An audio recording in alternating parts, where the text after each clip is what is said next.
Hello, I'm Richard Gisbert, and you're at The Listening Post. This week, a new president of the United States. I, Barack Hussein Obama, do solemnly swear. The inauguration and the way the global media reported an historic story. Will Barack Obama change the rules for American media? People like Barack Obama say they want to return balance to the American airwaves. Newspapers in trouble in the U.S. and the UK. A Russian and a Mexican come to the rescue.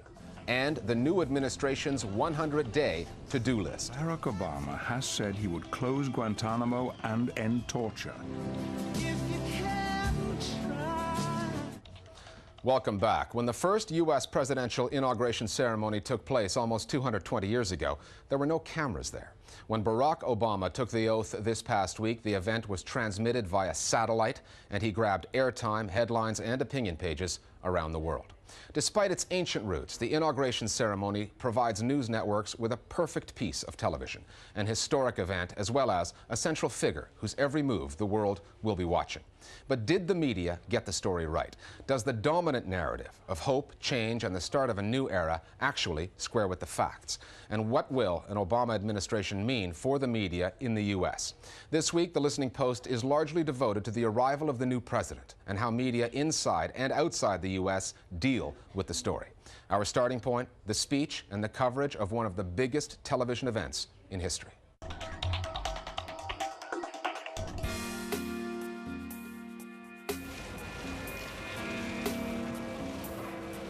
Well, Barack Obama has become the... In 2 days of print coverage, newspapers around the world published a total of 1.2 million articles on the new American president.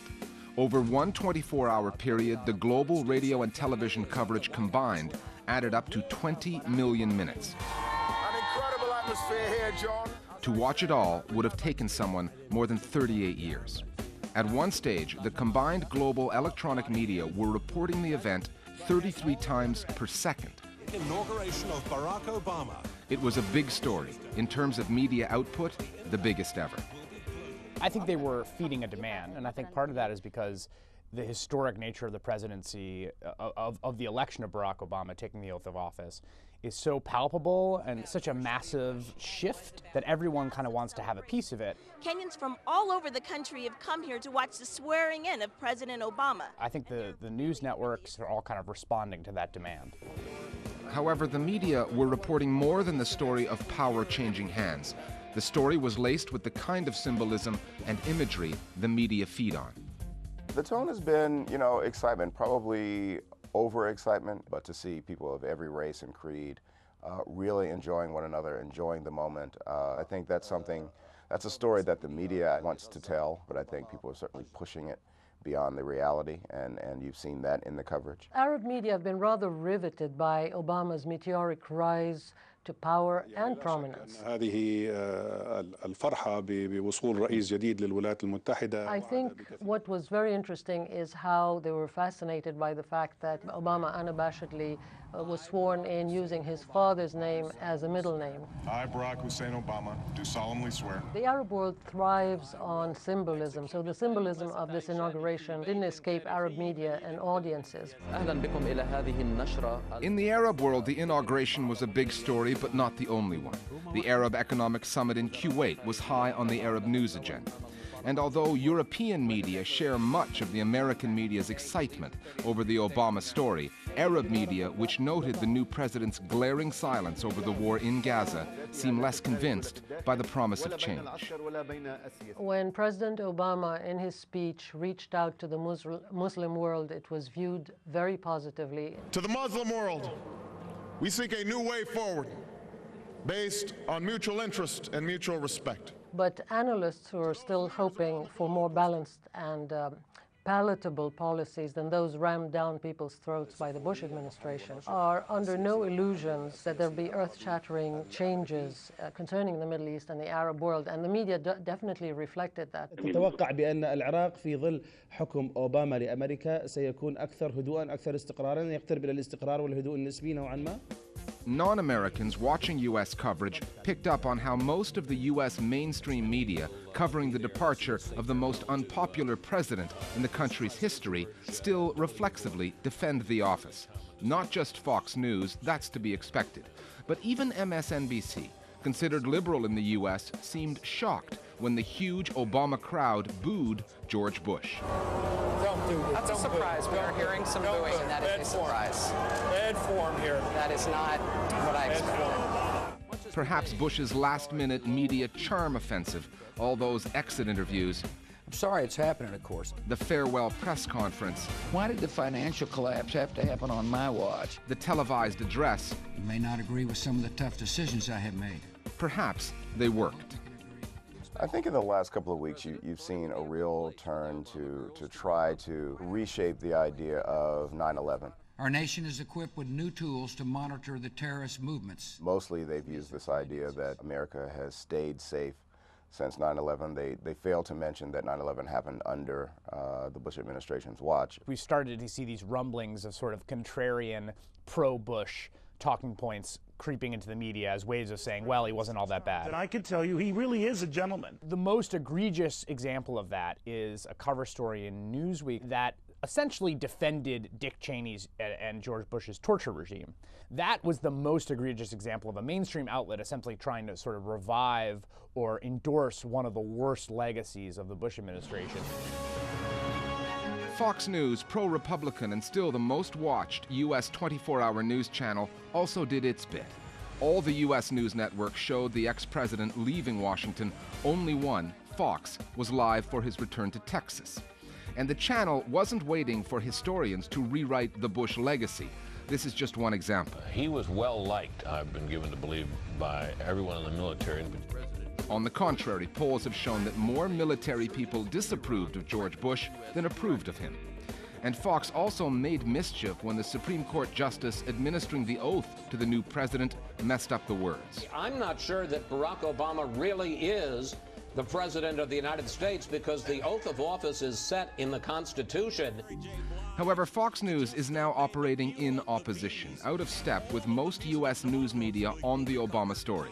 The overwhelmingly dominant tone was positive. Of eloquence, of youth, of clear smartness. Perhaps, given the U.S. news media's recent history of years of fawning coverage of the Bush White House, too positive. One of the dynamics of the press that's so disheartening and frustrating is that they kind of tend to suck up to power and sort of embrace people when they're up and trash them when they're down. And that's sort of regardless of the actual substantive accomplishments or failures of the given politician. It felt a little like the press was repeating some of the same mistakes insofar as they seem to be sort of fawning over him because he's riding high. What you really would like to see is a much more even-keeled sort of detached, skeptical posture by the press throughout. Here's how our Global Village voices see the reporting of the inauguration of President Obama. To say that the media's coverage of Barack Obama's inauguration was glowing would be akin to saying that the sun would make a pretty good flashlight. The new president was praised to the heavens, eclipsing the memories of the past 8 years. And though the media gave President Bush high marks for his handling of the transition, the Washington crowds paid very little attention and instead jeered the ex-president off as he rode into the West, a tired cowboy ready to hang up his spurs.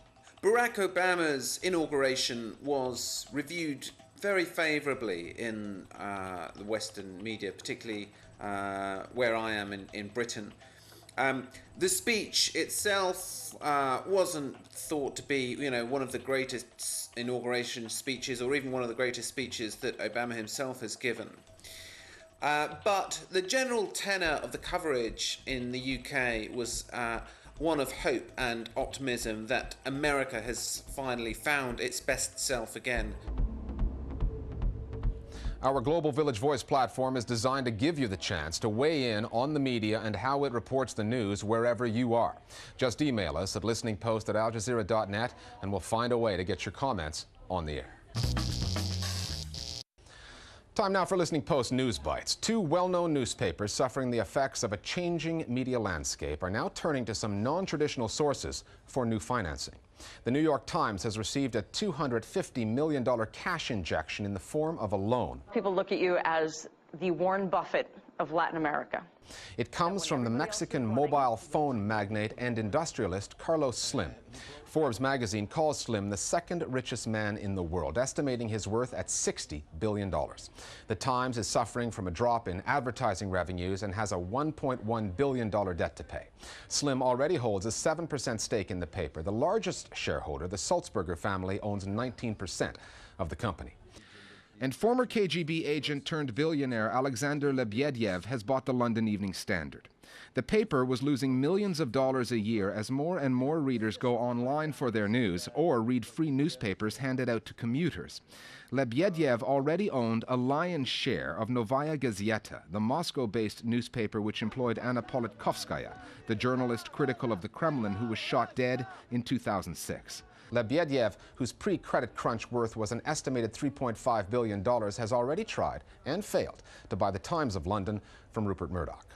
There's more media fallout on the subcontinent after the Mumbai attacks.